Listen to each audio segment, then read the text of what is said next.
Hello and welcome back to Saw Dog Woodworking. And I'm happy to say that I am actually welcoming some of you back. I have, as of, what time is it? As of about 20 minutes ago, I checked the analytics on YouTube and I have 12 followers, 12 subscribers. So, hi 12. Thank you so much. I know to you YouTube veterans that have been doing this a while and you've got hundreds of thousands of followers and this is a cute little phase, but to me it means a lot. And I appreciate you taking the time to check this out. I've been doing this for about a month now on YouTube, about 4 months putting this shop together and getting Saw Dog off the ground. And having not advertised and still have people showing up, I have 193 views total and I have 12 subscribers and more coming, I would assume. So tell your friends, tell your enemies, tell your family. Just tell anybody if you're interested. I'm going to keep improving these. My goal is to slow these videos down, make them a little more step-by-step instructional. Please understand right now, these videos, I'm editing down hours of raw footage because I just didn't know where I wanted this channel to go, what I was really going to make it about. So I just wanted to make sure I captured everything. But now on the other end of it, where I'm now editing these videos down, I'm looking at some of these are 5-6 hours of just raw footage that I'm turning into a 15 to 20 minute video, sometimes 30-minute video. So I'm getting a little bit better with knowing how I want to video it, getting better with the camera, getting better with knowing where the angles are and what you want to see. But if there's things you want to see, the comments are open. Say hello. If you're from another country or another state, I'm in Maine. But if wherever you're from, just say, hey, I'm coming from this place, really like this. I'd like to see this. I'm not interested. I don't think anybody's interested in trolling videos. If you're a dick and you just want to make other people's lives miserable, don't bother stopping by. No, nobody's interested in that. I'm sure, certainly not. But I am interested in hearing from you, with kindness, with your own projects. Send me pictures of that. I really want to build this into a maker's community and show you what I know and learn from you as well. So, but today's video is going to be all about my assembly table. I built this probably month and a half ago. It was one of the first things I really thought that this needed to be done. And I'll show you it at the end. I know I'm pointing at it right now. It does you no good off camera, but I don't want to spoil the surprise. So, but I'm going to show you how I built this. It was tucked, my old let me get a thought together here. This was my old workbench, but it was tucked up against a wall. It was really hard to maneuver everything around. And it just made it difficult to get things done. So now it's out in the middle of my shop area. There's a lot of space to move freely. You can go from one side to the other. I have my air for my pneumatics above me, a plug above me. It used to go to the garage door and now I'm using it for my table. Eventually I want to upgrade all the electrical in here because I don't know if you've seen it in some of the videos, and I hope I'm not wrecking some of you, especially if you have OCD, but you'll see the lights dim and things as I'm putting the saws on. I don't quite have the power needs I need, but again, it's all part of starting up. But anyway, I'm rambling. Today, I want to show you my assembly table. I love it. I've been using it for a while, and let's get started. So the difference between this project and some of the other projects that I've been doing is I actually bought materials for this project. There was just no way to get around it. I didn't have enough of anything to really make this right.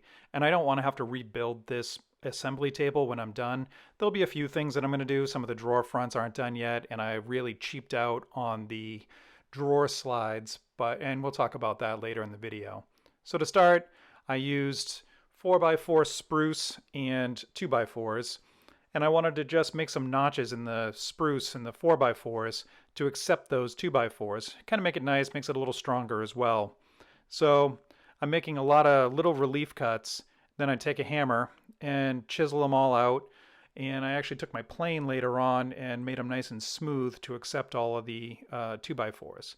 So this is the tops of all the legs right now. And I just keep making my cuts, pulling out all the little chips, making it nice and neat, and setting them aside.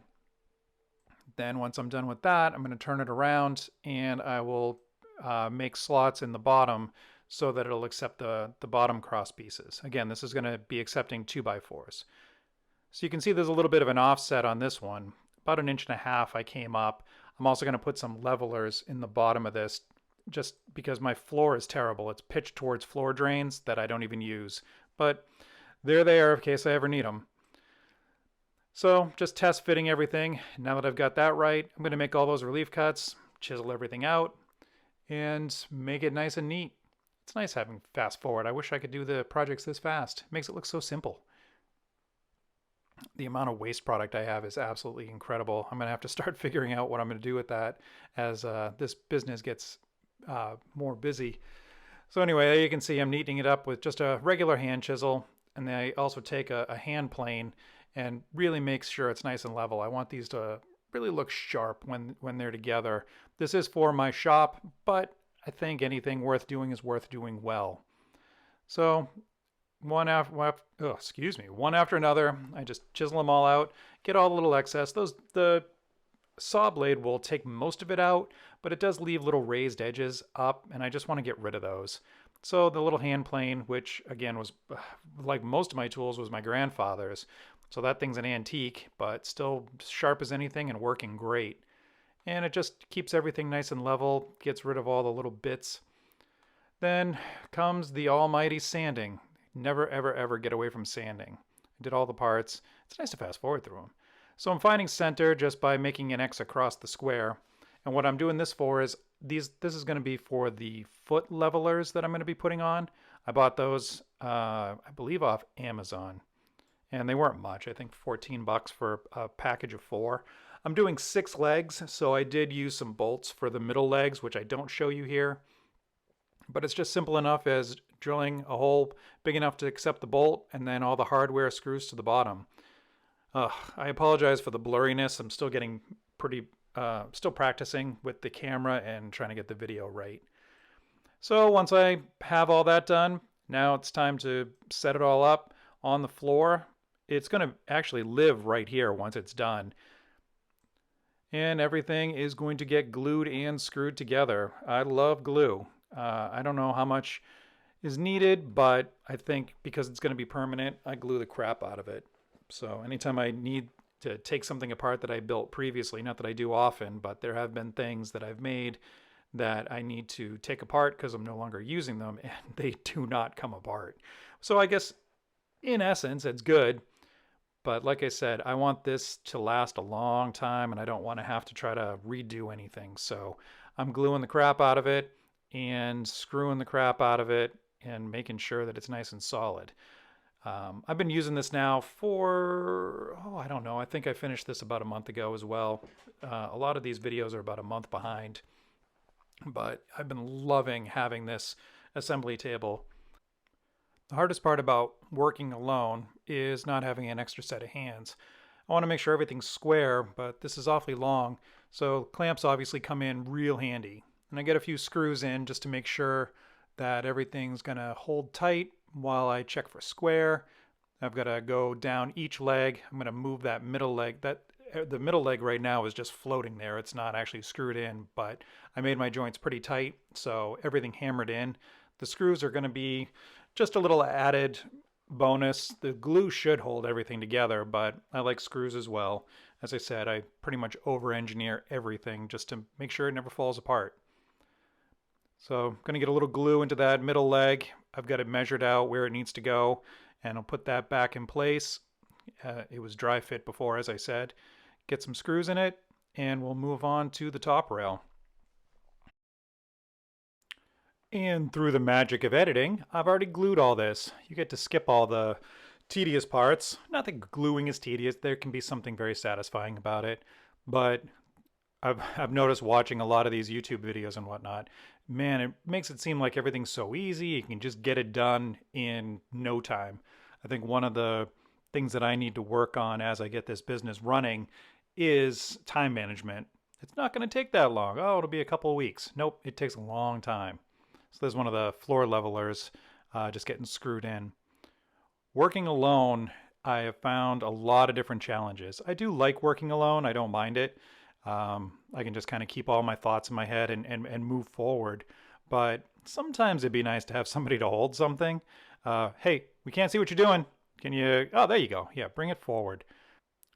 I do the same thing with all the cross pieces, just a little bit of glue. The clamp will hold it in place because I only have a couple, I don't have an extra set of hands. Pre-drill everything just so nothing will split, and then get my screws in place. The ones on the end are screwed right into the legs, and the cross pieces for the middle are pocket screws. Thankfully, in its skeletal phase, it's still pretty light and I can move it. Now that it's completed, it weighs an absolute ton and it's not going anywhere. So as I said, a little more glue. Clamped helps hold everything in place. I want a nice tight fit. Get everything knocked in place with a hammer and pocket screws. I'm going to measure across the corners. This lets me know that it's square. And then I'm going to be cutting out the notches for the, this is the bottom shelf, so this is going to go down below. You'll see it in a minute. And that's my Black & Decker jigsaw. I've had that thing probably, I think since I got it from Christmas, I think, when I was 16 years old. And I still can't believe it still works. I've been using that forever. As I said, I'm over 50 now. And away it goes. Oh, there's a nice butt shot. How you doing? Cinematography is at its finest. So I want to do both sides. And once I get that done, first try, knock it all in place with a nail gun. So I put a piece of melamine in there as a splitter. There's going to be shelves, or drawers I should say, on both sides. I bought the absolute cheapest drawer slides you can get. I'm not thrilled with them, but I needed some drawers. They work. Eventually I'm going to upgrade, probably to some Blum undermount ones. But as I said, they work for now. So here's the top from the old Workbench, now going on as my assembly tabletop. And once I get that all measured out, put in place, yeah, I love it. There you go, some thumbs up. Do some woodworkers yoga, get underneath and get everything screwed down with some angle brackets. Once the top is secure, I move on to reinstalling my bench vise. If you like videos about old tools getting refurbished, I put about a 4-minute video. It's already posted. Just me taking this apart, cleaning it up, re-oiling everything, and getting it nice. I didn't paint it. I kind of like the old patina that's still on it, but I wanted to get the rust and things off of it. I'd say this is probably 60, 70 years old at least, probably more. It's my grandfather's. It's been with me forever, so I needed to get it back on the bench. From there, I gave everything a good sanding. It just kind of took some of the old sins off of it and gave it a little bit of tongue oil. Again, it's not pretty. This is a well-loved Workbench, so I wasn't looking for brand new and shiny. And after that, the final step was just getting everything level. In order to take some of the pressure off the floor levelers, I used the jack from my truck. But it's nice and level, and it's painted now, and I'll show you that in the wrap-up of this video.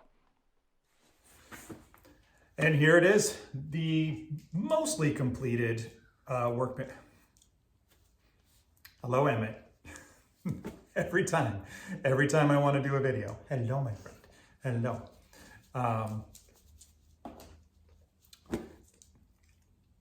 Are you done? What you doing? And here is the semi-complete assembly table. And I say semi-complete because, as you can see, the drawer fronts aren't done. I don't actually have a drawer here. I'm going to build another one. There's drawers on both sides. This was leftovers from the kitchen renovation. So this was a drawer from my old kitchen. These were drawers that I built for my new kitchen, but I somehow managed to mess up the measurements, so they were 1 inch too narrow for the cabinet that I made. It sucked, but I knew I'd be able to use them down here. So I have 4 drawers that are semi-new that I built for a kitchen that ended up making it in here, and I'm great. It's great that I found a use for them. So real cheap drawer slides. I don't love them, but they're functional for now. They're going to be semi-permanent, I guess you could say.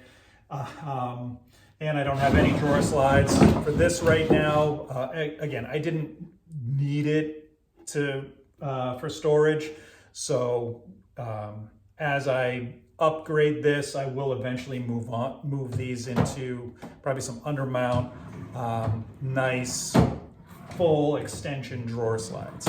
I say that, but that'll probably be years down the road. There's going to be so much else that's going to be going on between now and then. But eventually I will have at least 6 drawers on this side and 6 drawers on the other side. And I'm going to show you the other side. So this is the right-hand side of the bench. As you can see, I have some of my more frequently used clamps. If I'm working on anything up here, I want something semi within arm's reach so that I don't have to go too far. Wall right over there, that's going to hold all my clamps. It was actually the one at the beginning of the video that you can see behind me. That's going to hold all my larger clamps. Right now I have 4 roughly, and you can never have too many clamps. I'm sure I'm going to accumulate a ton. As I get those, I'm going to set them up there. But for now, this is my clamp array, I guess you could say. So when I'm working, they're within arm's length. And around the back side there, it pretty much looks the same as the front side that I showed you, just less drawers. There's going to be 6 drawers there. There's going to be 6 drawers here. I just haven't built them yet. But the assembly table itself, working on top of it, having that open area to shift things around. There's not a bench vise on top that I kept banging. There's not a wall at the other end that I couldn't move something on. It's just been great, and I can get a lot more done. As I said, the goal of putting this shop together was making it faster, more efficient, because as I'm putting product out, it's got to go rapidly, or else I'm not going to be able to get things to people on time. I'm going to be hopefully starting this week on getting up and running, and I'm looking forward to that. But I've taken up enough of your time. I hope you enjoyed this. I'm going to move on to getting the before and after videos put together. Hopefully it'll be, by the time you see this, it may already be up. So to the 12, again, thank you so much. Tell everybody. And again, if you have any ways on what you like, what I could improve, I'm open to your thoughts, but I just want to hear from you. So until then, thanks for coming, and I'll see you on the next one. Bye.